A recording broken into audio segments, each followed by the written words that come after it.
Good evening. Welcome to South Asia Newsline. I'm Lipakshi Khurana. Here are the top stories we're tracking for you on Monday, the 16th of September.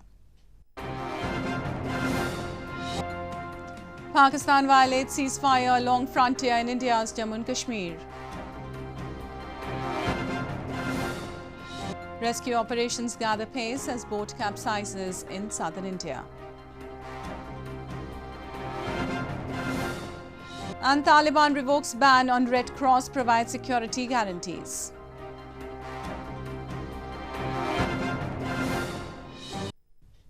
And now for all the details. An Indian Navy helicopter on Monday completed a search mission and found no survivors or bodies in the aftermath of a boat tragedy in Godavari River in southern Andhra Pradesh province.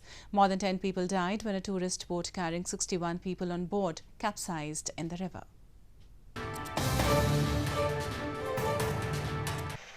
Indian Navy helicopter on Monday completed a search mission and found no survivors or bodies in the aftermath of a boat tragedy in Godavari River in southern Andhra Pradesh province. The Navy said Chetak helicopter has now taken off for next search. More than 10 people died when a tourist boat carrying 61 persons on board capsized in the Godavari River near Devipatnam in Andhra Pradesh on Sunday afternoon.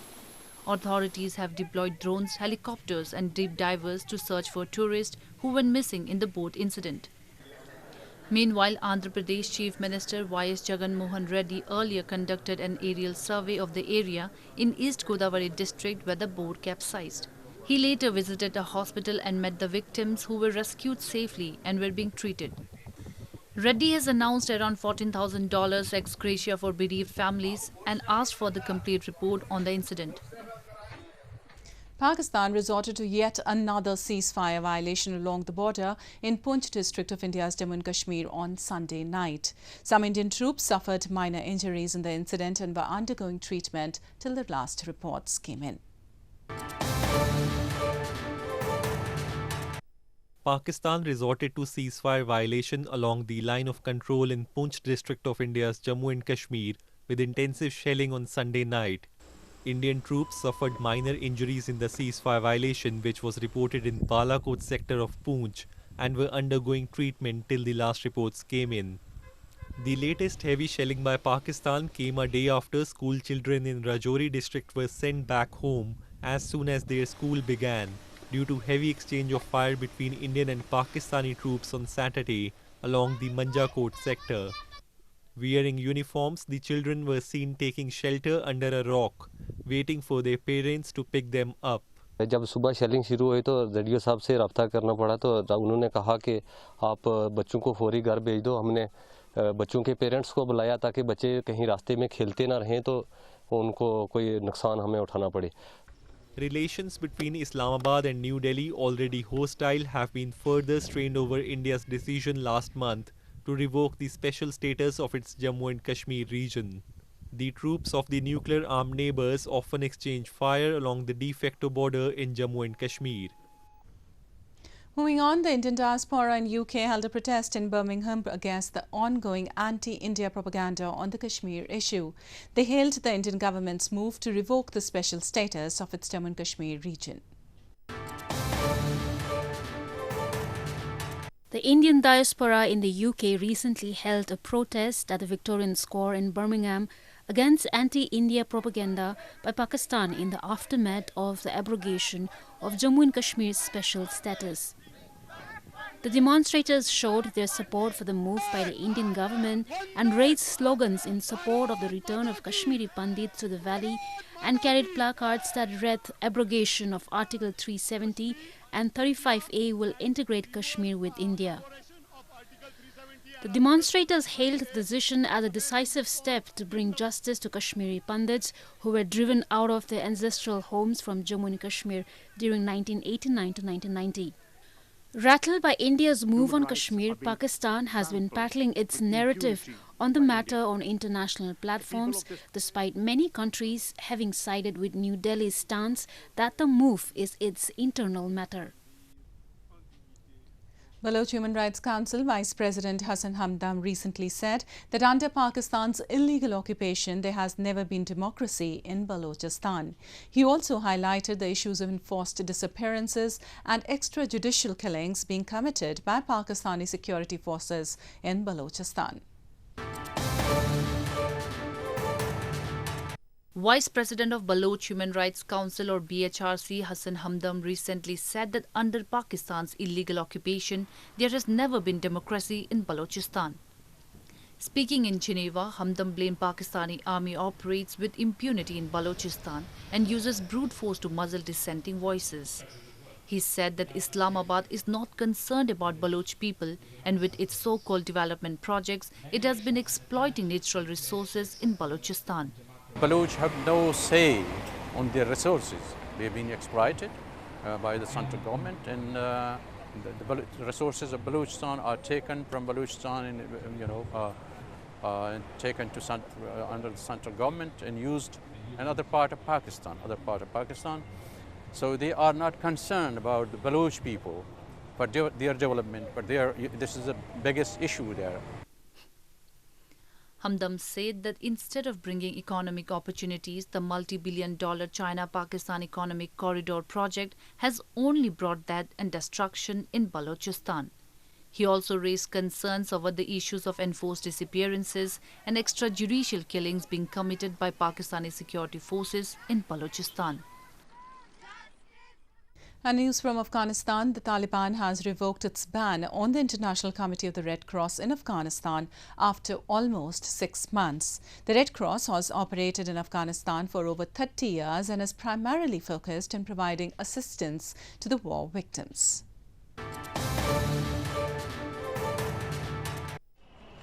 The Taliban has asked the International Committee of the Red Cross or ICR to resume its activities in Afghanistan after banning it for nearly 6 months.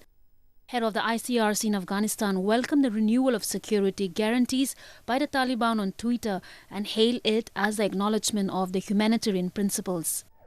Taliban imposed a ban on the ICRC and the World Health Organization in April, saying the organizations were carrying out suspicious activities during vaccination campaigns and not sticking to the declared missions.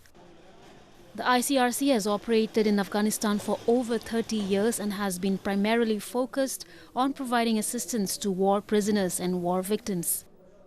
The World Health Organization has also carried out a vaccination campaign in Afghanistan, one of the last countries in the world where polio is endemic. Moving on to news from Bangladesh. Bangladesh has been fighting an uphill battle against dengue this year. The total number of confirmed cases of dengue has risen to 80,000 in the country since January.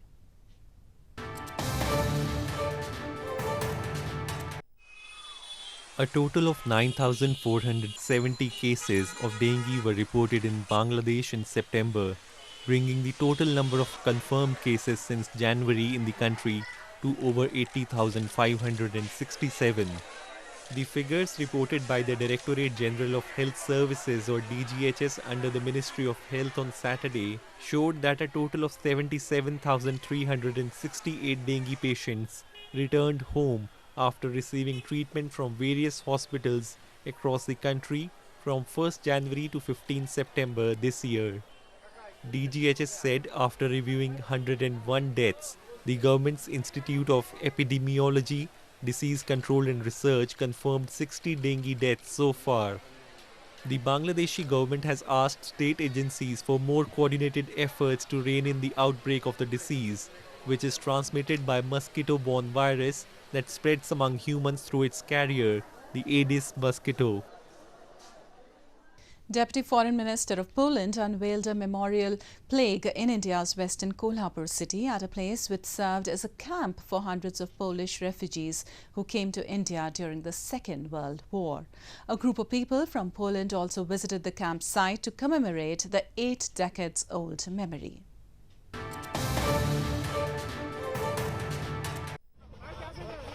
Deputy Foreign Minister of Poland unveiled the memorial plaque in India's western Kolhapur city at the place which served as a camp for hundreds of Polish refugees who came to India during the Second World War.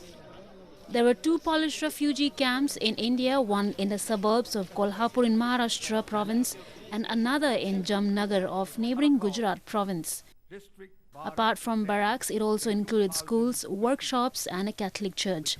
A museum is now due to be built on the site containing old photographs and other memorabilia from the camps. They found a new home and a normal life here. Their little Poland was in India, in Kolhapur. My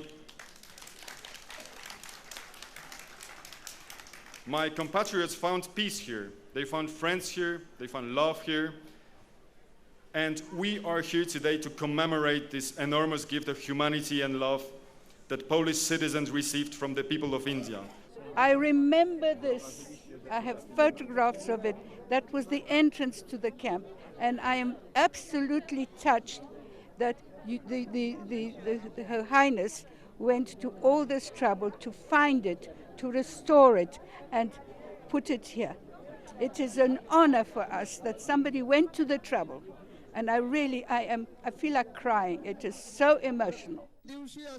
This year marks the 80th anniversary of the outbreak of World War II when Germany invaded Poland from the west, and 17 days later, Soviet Russia invaded Poland from the east, which began the bloodiest war of all time in the history of humanity.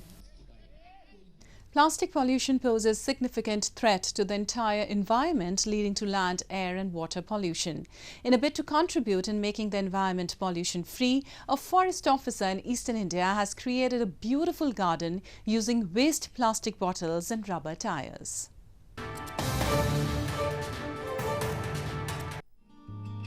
A forest range officer in eastern India has transformed the exterior of his office, giving it a new look by creating a beautiful garden using waste plastic bottles and rubber tires. The garden of Papan Mohantas Forest Range Office has hanging plants made out of 1,100 plastic bottles, which are generally thrown after use. Additionally, colored rubber tire waste are also being used for hanging plants. Mohanta was posted in Pirkata range 4 years ago, and since then he has completely transformed the look of the region with minimum plastic waste lying around and many different flowers blooming in the garden.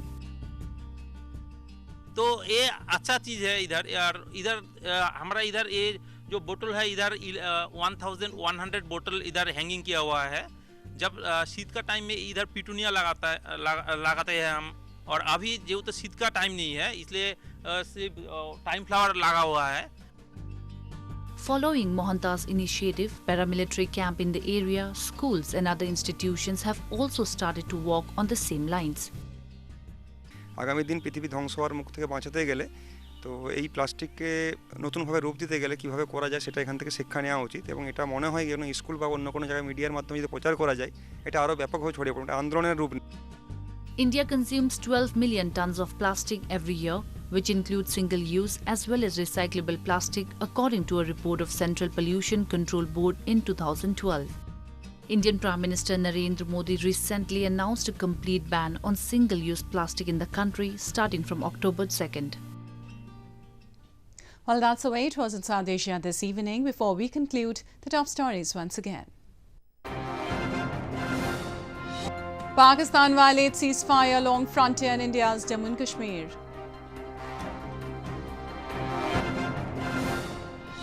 Rescue operations gather pace as boat capsizes in southern India.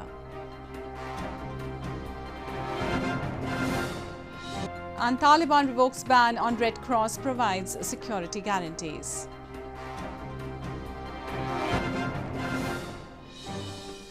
Now, our viewers can watch the show on SouthAsiaNewsline.com. You can also visit us on Facebook.com/SAsia Newsline and follow us on Twitter @SAsia Newsline. That's all in tonight's edition. We'll see you same time tomorrow. Good night.